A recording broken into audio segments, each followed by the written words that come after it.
Hello and thank you for joining me today. My name is Joshua Pearson. I'm a pharmacy student from Cedarville University School of Pharmacy in Cedarville, Ohio. I'm on a pharmacy rotation here at the Indian Health Service Pharmacy Department, the Yakama Service Unit for the month of April. Today I'd like to talk about low-dose pioglitazone, a novel approach to an old drug in the management of type 2 diabetes. When I say pioglitazone, I wouldn't be surprised to hear responses of, "What? That old drug? We hardly see it used anymore." And you'd be right. These days, with current guidelines, we see diet metformin, and then we reach immediately for an SGLT2 inhibitor such as Jardiance or GLP-1 agents such as Ozempic, and we hardly see pioglitazone used anymore. Honestly, there's a lot of fear for its risks of heart failure, and it's rather notorious for its incredible risks of weight gain. And those are just things that we don't really want to see in our population. But there is literature to suggest that there is a third way, a middle road that warrants taking a look at. So let's dive right in. My objectives today are to describe the efficacy of low-dose pioglitazone, that's 7.5 milligram tablets, or half of a 15 milligram tablet, be able to describe the difference in safety between this low dose and standard doses of pioglitazone, and then apply that to its utilization in the management of type 2 diabetes with our patients here at the Indian Health Service. A little background on pioglitazone is a thiazolidinedione drug, only two of which are approved in the United States currently, pioglitazone and its cousin rosiglitazone. It is a PPAR gamma agonist. It's insulin dependent, so this is not an option you would see in our type 1 diabetics, the result of which means an increase in insulin sensitivity and a decrease in hepatic production of glucose. Side effects include weight gain, edema, some muscle pains, upper respiratory infections, and in current guidelines, it's after metformin, after diet lifestyle changes, and after some of these agents you would see here down below with the DPP-4, SGLT2 inhibitor, and GLP-1RA. Looking into its mechanism of action just a bit more, after all, I'm in pharmacy. Its effects are mainly seen on adipose tissue. Those are where we see the most PPAR gamma receptors in the body. We also see a good distribution of these receptors on liver, but mostly what we're looking at is adipose. The results of stimulating these receptors, you have adipose tissue that kind of restructures itself into a more uniform shape, to the point where you even can see folks with fatty liver, that fat migrates away from the liver and redistributes itself into other places in the body. With the muscles, you see muscles that are able to receive glucose through an increase in their insulin sensitivity. In the liver, we see a decrease in hepatic glucose production. So basically you have well-built adipose, you have happy muscles, and you have a less confused liver. Sounds good, right? Well, if you think back to the distribution of these PPAR gamma receptors, with the bulk of them being on our adipose tissue, a little bit of stimulation seems like it would be a good idea. We have increased glucose absorption, we have a redistribution of a more uniform adipose tissue. What could be so bad about that? Well, what's bad about it is that this drug stimulates not just the redistribution, but the creation of adipose tissue. And if we really go gangbusters on this drug, then we could expect to see weight gain, which would, in diabetes, seems to really cause a syphilis problem where every step forward that we take with this therapy, with the resulting weight gain, is actually represents a monumentous step backward as the metabolism continues to shift in the wrong direction. So it's not really used much, not anymore. But what if this syphilis problem had a Paracelsus solution? Paracelsus being the one, of course, who says that the only difference between a drug, a cure, and a poison is a matter of dose. What if we could harness the A1C lowering effects of pioglitazone and not have these prohibitive side effects of weight gain, edema, risk, and heart failure? Well, the literature appears to say just that. In a 24-week study of Asians with type 2 diabetes, randomized controlled trial, we saw no difference between 7.5 milligram pioglitazone and 15 milligrams pioglitazone in terms of its effect. They both lowered A1C to the same degree. The only statistical significance between the two was in the side effects. We saw incredible weight gain in the 15 milligrams, the standard dose. We saw an increase in total body water in the standard dose, and a change in fat mass with the standard dose. With the 7.5 milligram dose, we did not see a statistically significant rise in weight. We actually saw some water loss, a whole liter, at 24 weeks. And then the change in fat mass, which was negligible. Now, this was an open label study with an 80% power. Not exactly what we'd want to, the hill we want to die on when it comes to 7.5 milligram pioglitazone. That comes later. This is a double-blind randomized controlled trial for 12 weeks with diabetics with metformin with or without sulfonylurea on board. Their average A1C was greater than 8%. After 12 weeks, there was no difference in A1C lowering effects between the 7.5 milligram pioglitazone and the standard doses of 15 and 30 milligrams. There was not a dose-dependent A1C lowering effect that was observed like we would perhaps anticipate from, well, the clinical trials that got pioglitazone approved in the first place. The 7.5 milligrams pioglitazone group did not have significant increases in weight gain, body fat, or BMI. Those belonged to the standard arms. The 15 and 30 milligrams did have substantial, not just substantial, but statistically significant increases in weight gain, body fat, and BMI. The percentages of folks who achieved an A1C lower than 7% was the same in each group. So there didn't seem to be any value in going gangbusters on this drug, going for that 30 milligrams dose. We were able to harness the same effect with the 7.5 milligrams. Again, this trial, at 12 weeks, you can see the A1C lowering effect was the same. Now, in this placebo-controlled trial, this 8-week trial, not long enough to gauge a meaningful or a valid A1C. This was in non-diabetics with metabolic syndrome. So they have an increased weight circumference, they have hyperlipidemia, hypertension. They somehow found all the metabolic unicorns in the United States and who didn't have diabetes and put them in one room. At 8 weeks, the 7.5 milligram tablets yielded a greater than 80% improvement in insulin sensitivity. Obviously, they couldn't measure A1C. There was no difference in weight gain between the 7.5 milligram and the placebo. Side effects besides weight gain were indiscernible. So this was in a non-diabetic population. So you might say, well, how does this affect how we can apply this to our diabetic patients? These weren't diabetics.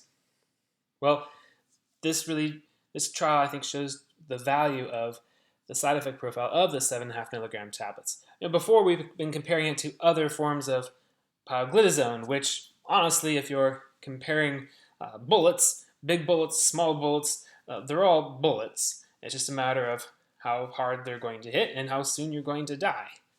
But in this situation, we compared it with placebo tablets, the most inert things, by definition, inert things that we can find. And the side effects were the same.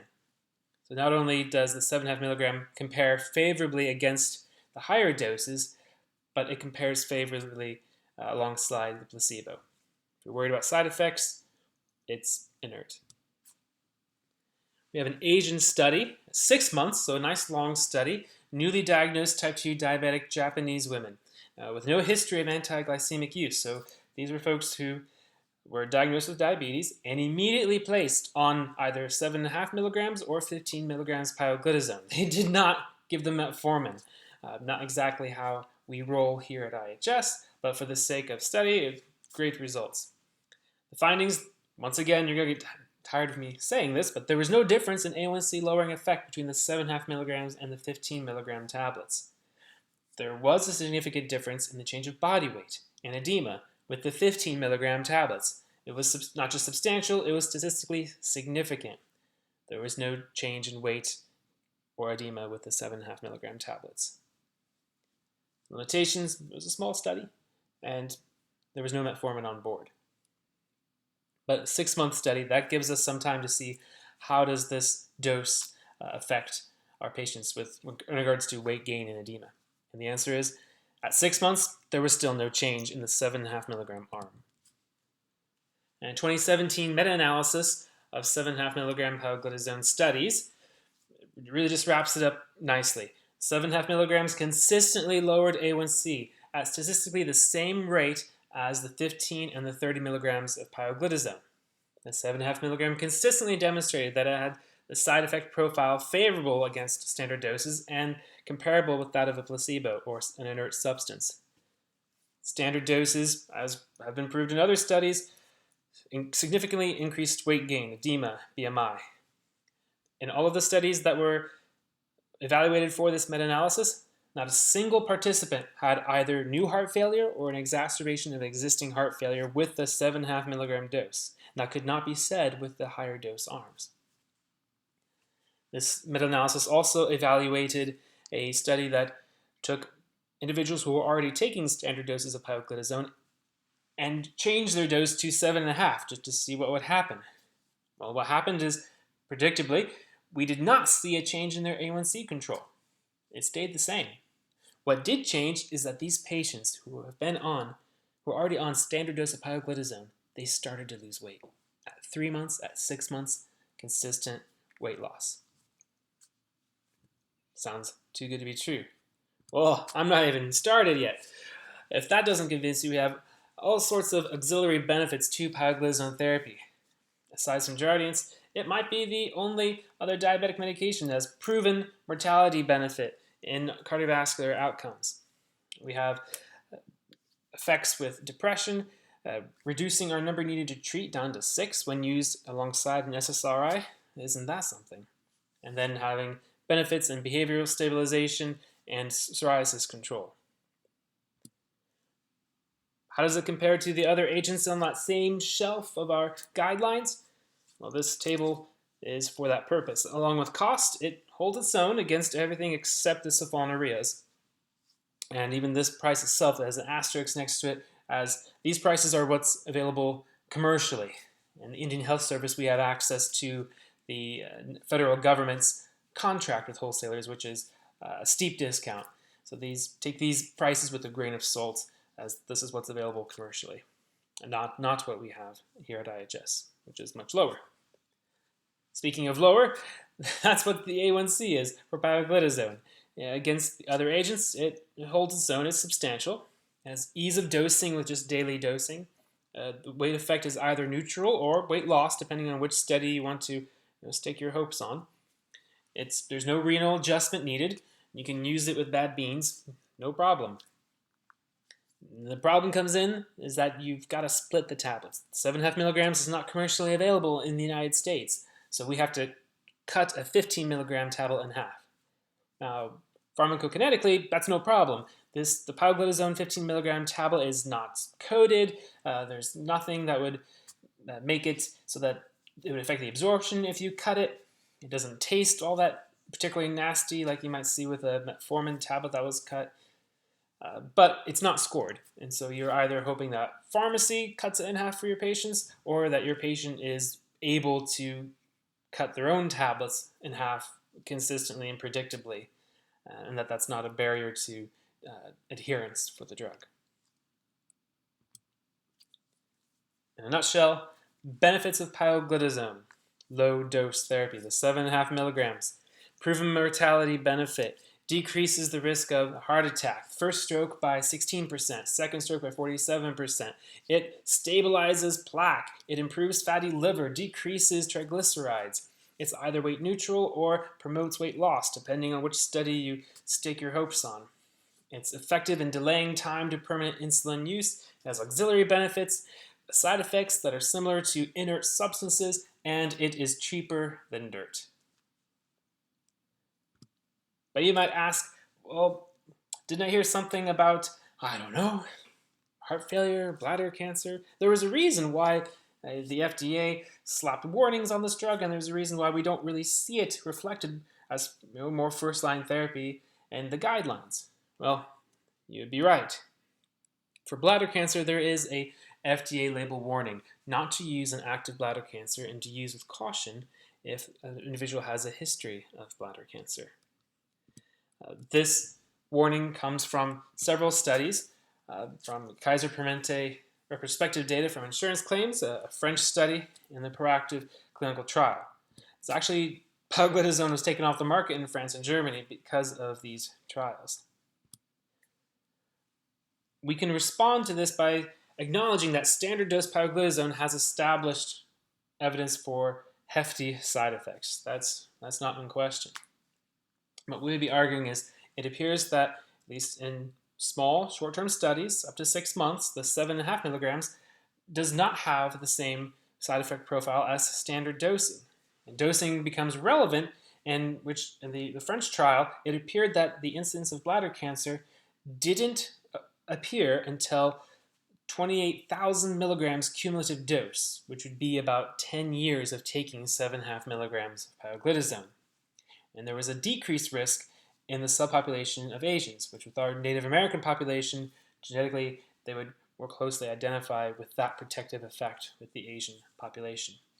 Digging down a little bit deeper into the proactive trial, which reference number 1 saying there, they were able to dig through the supplementary materials of that trial and discovered that the folks in the treatment arm of pioglitazone that did develop bladder cancer, they either already had previous bladder cancer or they had a strong family history of bladder cancer. And that was not well distributed between the treatment group and the control group. So now you wonder, was it the pioglitazone that did it, or was this just an unhappy coincidence? What about heart failure? Well, there is a FDA black box warning for causing heart failure or exacerbating existing heart failure, and an absolute contraindication in class 3 to 4 heart failure. So we do have PPAR gamma receptors in our collecting ducts. It's theorized that the activation of these causes sodium reabsorption. Sodium reabsorption, water follows sodium, not really a great picture for our heart failure folks. We can compare this with trials of the 7.5 milligrams tablets where there was not a single new case of heart failure or an exacerbation of existing heart failure, something that can't be said in the standard dosing arms. The risk was completely absent in trials of Asian populations on this 7.5 milligrams dose, and some 7.5 milligram studies showed a net weight loss and fluid loss, not gain. So perhaps this is a matter of a dose effect. Bone mineral loss. There does appear to be a risk of bone mineral loss with pioglitazone, particularly in younger females. In studies of 7.5 milligram doses at 30 months, doesn't seem to be any change in bone mineral density. Other trials in rats suggested that taking probiotics are a protective effect in standard dosing of pioglitazone. Long-term studies just aren't there. The evidence that's available now, again, might lean towards either this isn't something that we see or would expect to see in a lower dose, or that there are other environmental controls that can be utilized to mitigate the effects of pioglitazone. So an example criteria of how we might use a pioglitazone in IHS with management of our type 2 diabetics. First line is always metformin, lifestyle changes in diet. If we're still uncontrolled, moving on to our right, if it's just kind of garden variety type 2 diabetes, we'll reach for a GLP-1 agonist or a SGLT2, such as Jardiance. The benefits of these are substantial, hard to deny. They're more expensive, but with the GLP-1, they're going to see weight loss, they're going to see benefits in their metabolism, they're going to see benefits in their cardiovascular health. There's a reason why it's first line after metformin. But pioglitazone arguably has a home right after that. If we still aren't able to control our A1C levels after a GLP-1 or an SGLT2 inhibitor, instead of playing around with those two, arguably 7.5 milligrams of pioglitazone has established mortality benefit and everything that we might want from an SGLT2 inhibitor. Arguably weight and fluid gaining, lossing, that's arguable, but certainly there's an argument for it to have a place there for its utilization. If we move on to the left, so our type 2 diabetes that does have some type of cardiovascular risks, if it's ASCVD, pioglitazone has strong evidence that it has mortality benefit. It stabilizes plaque. Fantastic. Let's use it. In CKD, when we're frustrated by renal adjustment dosing for our other antihyperglycemics, pioglitazone doesn't have any renal adjustments. You can use it. Now, in heart failure, we still have that black box warning, and although the small short-term studies that we've reviewed up until now would suggest that that risk does not spread to lower doses of pioglitazone as they do to the higher doses, for me personally, it just doesn't seem, the benefits don't seem to be that substantial that I'd be willing to take on a black box warning from the FDA. No, not yet. Thinking back to our objectives, the difference in efficacy of the 7.5 milligrams pioglitazone with standard dosing, there is no difference in the effect. The 7.5 milligrams pioglitazone consistently lowers A1C to the same amount as standard dose of pioglitazone. What's the difference in safety? It is statistically significant that it's safer, much, much safer than standard dosing. So safe that it's comparable to an inert substance. How would we use it? We would use it after metformin, after diet and lifestyle, most likely after a GLP-1 agonist or an SGLT2 inhibitor such as Jardiance. References are on slide 23. If you have any questions, you can feel free to reach me by email and give me a good grilling. And I want to thank you again for your time and your service to the community here at the Yakama Nation. Thank you.